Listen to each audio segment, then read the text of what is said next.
प्रश्नावली 3.2 से प्रश्न क्रमांक जो 3 है उसमें मैंने सिर्फ एक प्रश्न बताया था, बाकी को आप लोगों को बनाने के लिए कहा था। तो इसमें जो दूसरा, तीसरा और चौथा प्रश्न मैंने छोड़ दिया था, तो उन्हीं प्रश्नों को मैं अब बताने वाला हूँ।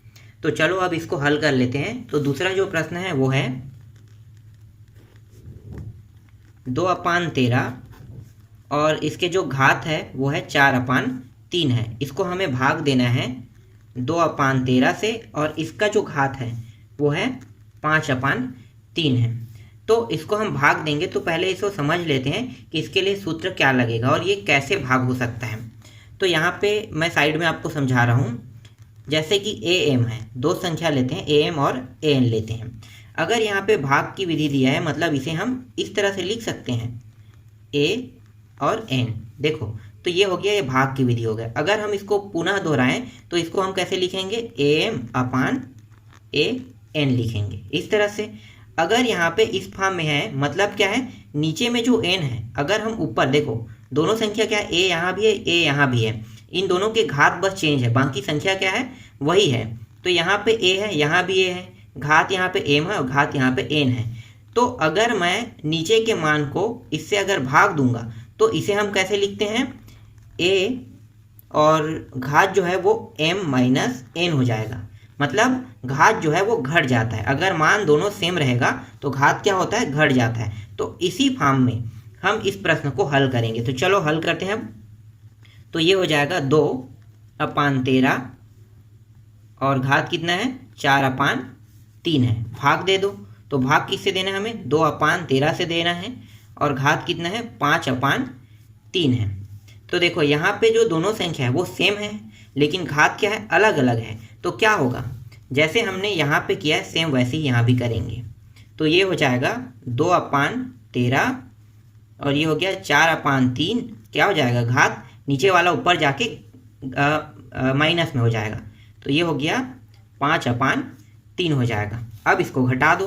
तो सबसे पहले हमें देखना होता है, जब अंश और हर होता है, दोनों मानों में देखो अंश और हर है और इसे घटाना है, तो हमें हर को देखना होता है, हर बराबर है कि नहीं। अगर हर बराबर है तो हम उसे घटा सकते हैं या जोड़ सकते हैं, लेकिन अगर हर बराबर नहीं है तो हम उसे न तो घटा सकते हैं न तो जोड़ सकते हैं। तो पहले बराबर करते हैं। तो यहाँ पे देखो दोनों के हर बराबर है, मतलब हम इसे घटा सकते हैं। तो इसे हम लिख सकते हैं 2/13 4 - 5/3। इस फॉर्म में हम इसको लिख सकते हैं।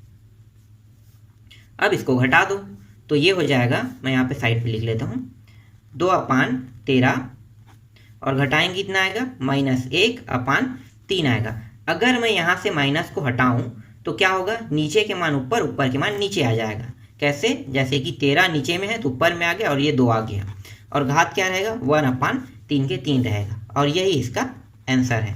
ठीक, ये समझ में आया आपको। आगे बढ़ते हैं,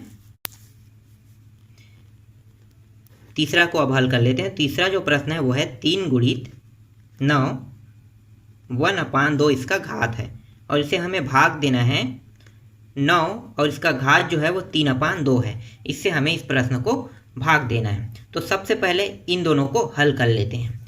तो 3 जैसा है वैसा रहने दो, और ये क्या है, 9 1/2 इसका घात। अगर हम इसमें यहाँ पे देखो, यहाँ पे क्या लगा है, भाग लगा है, तो भाग करेंगे तो इसको इस प्रकार से हमें लिख लेना है, 3/2। तो ये हो गया।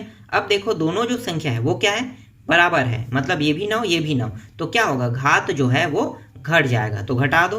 तो ये हो गया 3 × 9 1/2। घटाएंगे किससे, 1/2 से घटाएंगे ऊपर वाले घात को, नीचे ऊपर वाले जो घात है वो प्लस में रहता है और नीचे वाले घात ऊपर जाके क्या हो जाता है, माइनस में हो जाता है। तो ये घट गया। अब सबसे पहले हमें क्या देखना होता है, नीचे के दोनों मान देखना होता है। तो नीचे के जो मान है वो क्या है, हर जो है वो बराबर है। इसका मतलब क्या है, इसका मतलब ये है कि ये जो है अभी घट सकता है।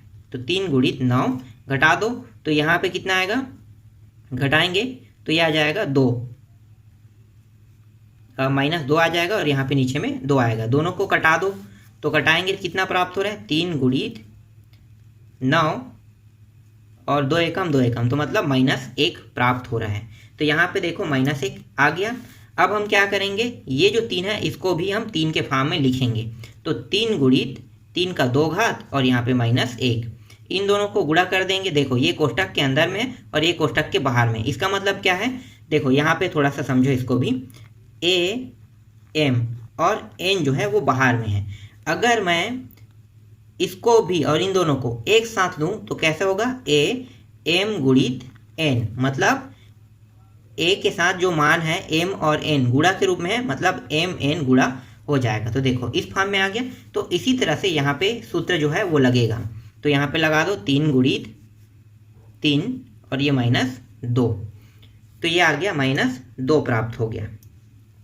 अब यहाँ पे ध्यान दो, इसमें तो +1 है, यहाँ पे कुछ नहीं, मतलब क्या है, 1 है इसका घात और इसका घात -2 है। तो क्या होगा, दोनों किस फॉर्म में है, इस फॉर्म में है। देखो ए एम गुणित ए एन वाला है, लेकिन यहाँ पे एक मान क्या है, चलो यहाँ पे हटा दो इसको, ए एम और एन वाला इस फॉर्म में है। इसका मतलब क्या होता है, दोनों जो है मान जो है वो जुड़ जाता है। कैसे, ए एम प्लस एन, इस तरह से। तो हम क्या करेंगे, इसी वाले सूत्र का हम उपयोग करेंगे, लेकिन यहाँ पे तो माइनस लगा है। तो माइनस लगा है तो क्या होगा, जो मान है वो माइनस में आ जाएगा, 1 - 2, ये जुड़ रहा है, ठीक है, लेकिन इसके जो चिन्ह है वो माइनस में है, इसीलिए यहाँ पे घटाने का चिन्ह आएगा। घटा दो तो ये प्राप्त हो गया 3 - 1। इसको अगर हम लिखें तो कैसे लिख सकते हैं, 1/3, ठीक। इसे हम लिखना चाहें तो इस प्रकार से हम लिख सकते हैं 1/3, और यही क्या है, हमारा आंसर है। ठीक है, समझ में आया आपको। आगे बढ़ते हैं चौथा प्रश्न की ओर।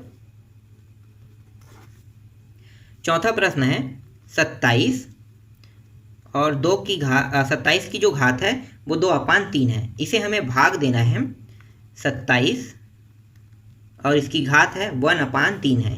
गुणा करेंगे इसको, 27 और इसकी जो घात है 27 के वो 4/3 है। तो सबसे पहले हम क्या करेंगे, भाग देंगे इन दोनों का, पहले भाग दे दो। तो भाग देंगे तो इसको कैसे लिखेंगे, 27 और इसकी घात क्या है, 2/3 है, और ये 27 इसकी घात है 1/3 है। इसके साथ गुणा क्या है, गुणा है 27 और इसकी घात है 4/3, इसके साथ गुणा के फॉर्म में है। तो यहाँ पे देखो दोनों मान क्या है, दोनों मान बराबर है, घात बस अलग अलग है, तो क्या होगा, घट जाएगा। तो घटा दो, 27 2/3 - 1/3 और इसके साथ गुणा क्या है, 27 4/3 गुणा के फॉर्म में है।